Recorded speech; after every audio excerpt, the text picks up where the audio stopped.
Welcome to my channel guys. আশা করি সবাই ভালো আছো। কালকের ম্যাচ নিয়ে কিছু কথা বলা যায়। জিকসন সিং ওটা কী করে কার্ড হয় ভাই? অবভিয়াসলি জানা নেই।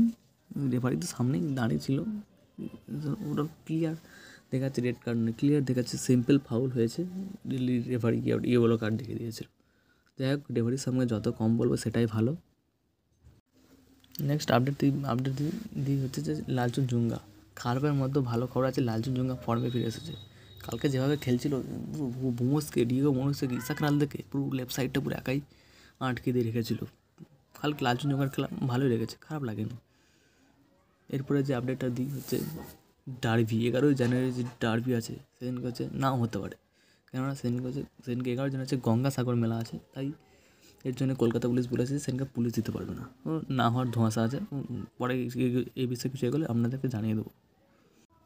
লাস্ট আপডেট দিই বন্ধুরা হচ্ছে মাদি তালার কিন্তু সিজন আউট হয়ে যেতে পারে। কারণ বন্ধুরা এই কথা কেন বলছি যে ওই যেভাবে ব্যান্ডেজ করা ছিল, ওই ব্যান্ডেজ সাধারণত এসিএল ইঞ্জুরি হলে ওরকম ব্যান্ডেজ পড়ে।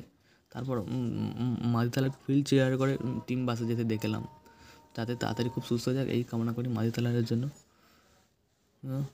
আজকের ভিডিওটা